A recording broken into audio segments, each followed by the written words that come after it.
What is up, YouTube? This is Light here with me talking about something else other than anime. Alright, I haven't watched any recently, actually. I just graduated about a couple months ago. I know it's a couple months ago, but still. And, I'm getting ready for some stuff. And, well, I just haven't been able to keep up with all the new anime. So, today, instead of talking about what I do when I'm not with Ragna, today I'll be talking about something I watched just recently. It's not an anime or anything, but it's from a game. The game is called Last of Us, which many of you might have heard, and if you didn't, go get a life. And I'm joking. You don't have to get a life, but because I don't have a life, so that's not the point. But game won over 200 awards, and it was one of the best games in 2013, possibly quite possibly the best. Okay, I didn't really play it. I played for about 30 minutes, courtesy of Ragna, because he actually introduced me to The Last of Us. He showed me what it was about, and I only played up until you fight the clickers and stuff. So I won't be able to tell you anything from the game. But this thing that I'm actually going to talk about tonight, or day, or wherever you guys are, is it's The Last of Us One Night Live. Recently this week, to celebrate the PS4 remastered Last of Us, they wanted to put on something that people would enjoy to watch. And, I mean, Last of Us has a huge fan base. And, of course, this live showing had to happen in Santa Monica. And since they know that there are more people in the world that like the game, they made it into a live stream. So I didn't get to watch the live stream itself, per se, but I actually I found it on YouTube and I watched it. And by far, one of the best performances I've ever seen, because from what I understand, they only had like probably a week and a half to practice, because they said kind of last minute, so people flew in and they did this for the fans, which I truly admire, because no other real game I've played has not done that. They haven't had a live stream for the fans. They've just put out a sequel, and sure, sequels are good, but I mean, seeing this live performance was just amazing, because they stripped away everything, like the mocap suit, and but everything was pretty much improv. They had props, but everything was improv. And the director said that he wanted them to go off book, which means he wanted them to have it all memorized and ready to go. And the first scene was actually the setup for the entire game. By the way, spoiler alerts, because cutscenes tell most of the game, other than gameplay and whatnot. Because I mean, there is open dialogue in the game, so I don't know what open dialogue means per se, but it has enough dialogue. And when I watched it, I mean, the actors, me and Ragna, we were watching it a little bit tonight because he hasn't seen it. We were actually surprised at how well they somewhat look like the characters. Hannah Hayes, who plays as Sarah, actually looked quite like Sarah, and I was really surprised. And hold on, let me get the cast up here. I do know that the music was courtesy of Gustavo Santaolalla. He's apparently a Academy-winning person. He's an Academy-winning music compositionist. So whenever you're watching like this performance, it makes you feel like you're in the game, because when Naughty Dog made the game, they wanted it to make you feel like you were in the game with the characters, like you were going on this journey. And they said, like, if it made you feel that much like it, then they did their job perfectly, because that was the whole intent. Hold on, I'm still trying to pull up the cast. I only know Troy Baker and Ashley Johnson and Hannah Hayes. They had Joel, Ellie, Sarah, Marlene, and Hess, the main characters of the game, if I remember correctly.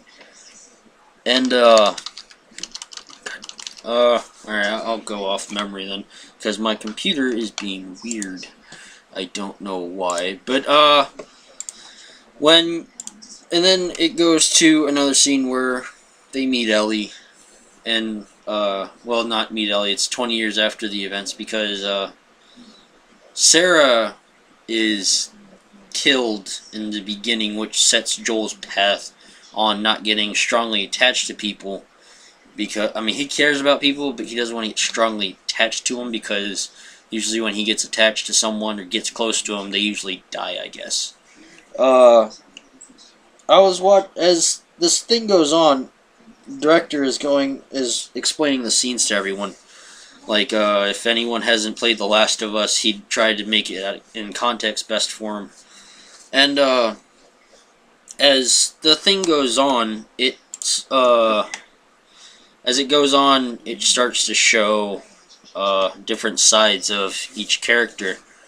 At first, if you've played it, Ellie and Joel aren't exactly the closest of people. They practically hate each other and want to kill each other. But they take care of each other because they're all they've got. So, as it continues, they do certain scenes that they selected that are his best for the stage.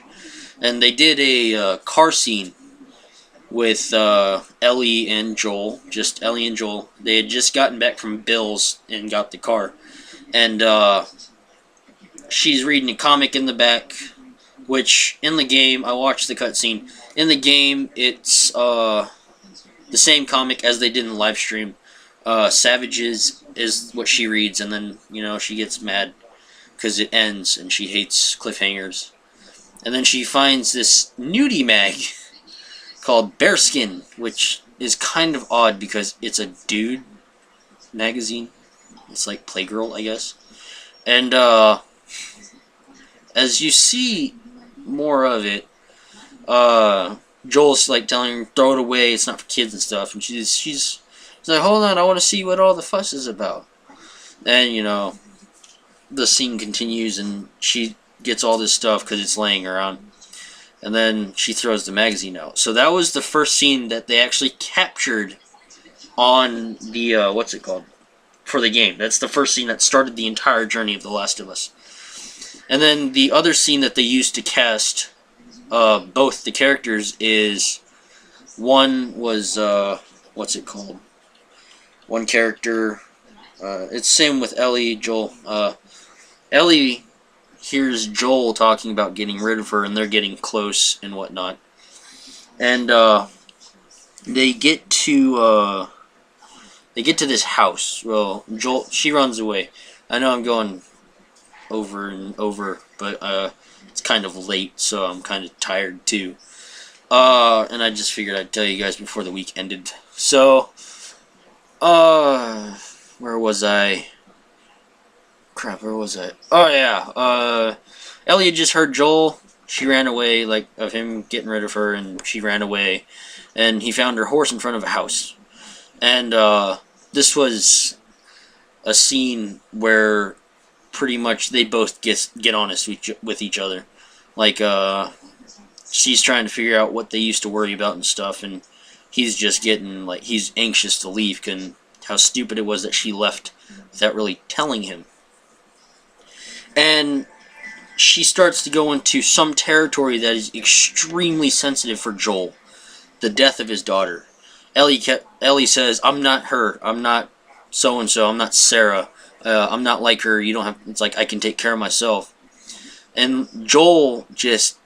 He got extremely serious and whatnot. He was already serious, but he got, like, sort of pissed off, I guess. And he was like, you're walking on some mighty thin ice right now. Meaning, you're getting too close to this thing that you don't even belong to. And she's they start arguing, and he's like, at the end, he's like, you're right, you're not my daughter, and I certainly ain't your dad. And then they split their ways, apparently. And then the other scene that actually stuck out was apparently when they were filming, Troy Baker got he kept messing up. He was supposed to grab a doctor, kept dropping a gun. And so to get him as a prank, they showed Marlene. I still don't know her name, so you're gonna have to go off the game character's name. And they're like, all right, say your lines different. Like, say it in a way that a normal person really wouldn't do it. So she started singing her lines and made it into the alternate ending it is. I think you have to beat the game to unlock it. I'm not sure. As the scene keeps going, she starts... Troy Baker he starts to improv with it. He starts singing, which is really cool because, I mean, the actors got really close to each other, because they were stuck with each other for a couple months, and they had to get along. So, they started doing this whole musical number with their lines, and you could just see when Joel picks Ellie up, you could see her, cracking up in his chest, and then that was the end of the scene when he's singing, she's not gonna let her die, pretty much. So then it actually goes to the ending of the game. It goes to where, little backstory, Marlene tries to get Sarah and, take her away and stuff like that to get the cure because she's the only cure in the world. And Joel doesn't want her to die, so he shoots Marlene in the head. And then they get to Jacksonville to start their new lives. And then she starts talking to him because she wakes up in the car and is like, oh, is everything okay and stuff like that. And if there's more people like her around, he's like, actually there's dozens of them around us, so they don't really need you. And at that point, he had just lied to her about the biggest thing that could have saved humanity, but he couldn't bring himself to do it because as the game progresses and so on, he starts to think of her more of a daughter. He starts to take care of her more. He calls baby girl and stuff. And he is like, yeah. So, and they get back, and she starts talking about what then becomes the Left Behind DLC between Riley and her. She said that they were in a shopping mall together, and they started playing, and then that's when she ran into the infected, and they both got bit. And Riley said to her, let's get all poetic and go crazy together.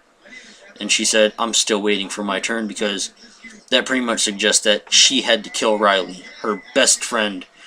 And and that's why she wants to know if that was the truth. It's like, yeah, that was the truth. And she's like, okay. And then it cuts. And then the live stream stopped, of course, because you can't get the full experience. So the Neil Druckmann then planned something else for the audience right after the, apparently he had planned something for the audience already. So the live stream cut out, and that was the last of it.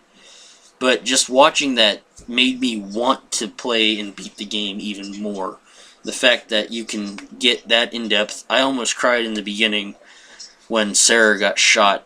And, I mean, it puts you in this whole different area that it combines gaming with everything. Gaming and story. So, I mean, my final message would probably be definitely get the game. I can't get it. I'm in Japan, so they don't have it in the exchange, of course. But you can get it at your GameStop or wherever you want. Wherever you can get it. You can order it off Amazon. I don't have the patience for that. I'm actually probably going to go on PSN and buy it now. I'm not sure. But I will buy it. And I will beat it. And I will make a video after I beat the game. But other than that, this was Light for the Dusty Controllers. And one more. And I advise you, get the game and watch the live stream. Just do those two, because live stream was just amazing.